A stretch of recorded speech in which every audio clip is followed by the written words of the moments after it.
Hey guys, so today I'm filming in front of my childhood bookshelf thing. I say childhood, it's most of my books, but I'm back at my parents' house. I'm back in Seattle. Sorry, I've been really terrible with videos. I did not read really anything in May. I just read Resistance.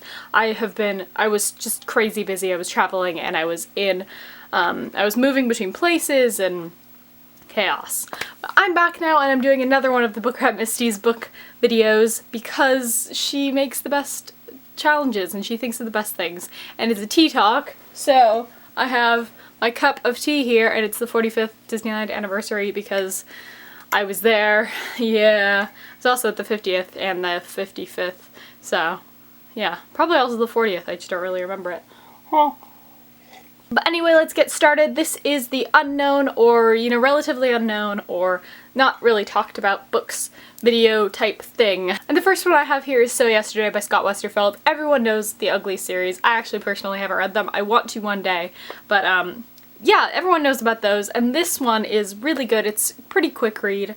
Great summer read, and it's just a really interesting book with some really interesting characters and thoughts put into it, and I recommend it if you like his writing style in the Ugly series. I don't know how similar it is. I assume it's pretty similar because it's the same author. I haven't read this book in a while, but basically it's about the people who create trends and go out looking for trends and to be the first to try out new trends, to spread the word about them.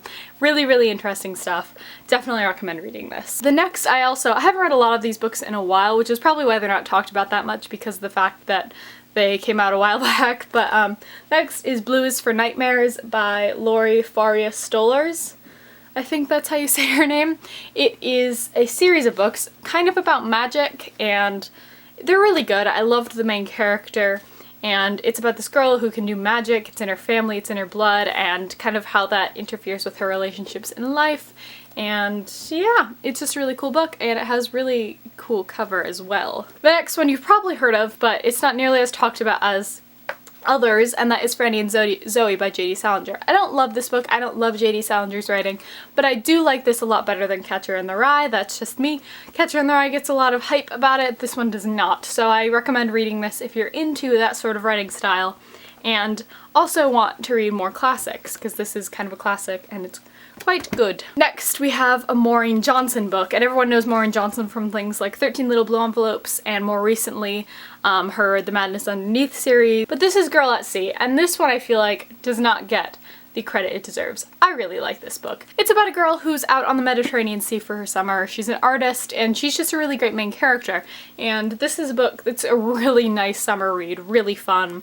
And I really like the male in this character as well. It's just a really fun book, and I don't think it gets the attention it deserves in comparison to Maureen's other works. Next is Elsewhere by Gabrielle Zevin. This was such a good book. I read this years ago, but I absolutely loved it. It's about a girl who dies and then she goes to elsewhere, which is it's a theory on what happens after death, and you kind of grow backwards, and it's really interesting, really gorgeous writing, amazing characters.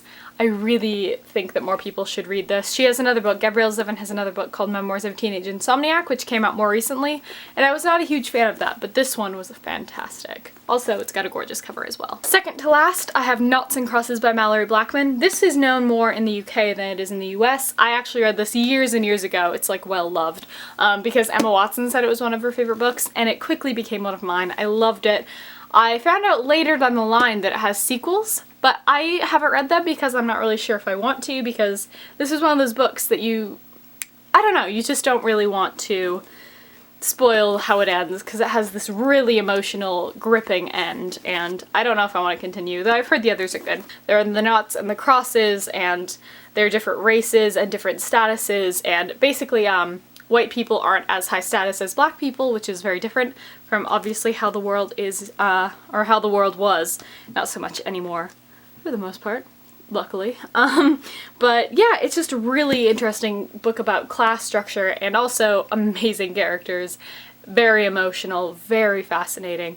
Definitely recommend this. And the final book I don't actually have, but I've talked about it earlier this year, and it is Wanderlove by Kirsten Hubbard. I'll put the cover right here. It is such a great book, and it came out this year, and I just don't think it has enough hype, so I think you should definitely read it. It's about a girl whose world kind of has changed in a big way, and so she goes off to South America to find herself, or Central America I think it is, and kind of meets people and how she changes and everything like that. It's a really gorgeous book.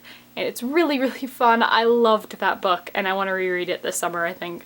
But I recommend you guys give that a read as well. Let me know if you've read any of these books, or let me know what some books that you think are kind of more unknown are, and I will check them out at some point, hopefully.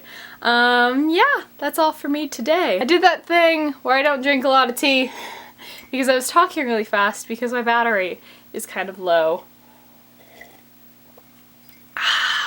Tastes like Disneyland. Not really, just tastes like tea. But I'm gonna go. Sorry for the crazy. I hope you guys have great days. Bye!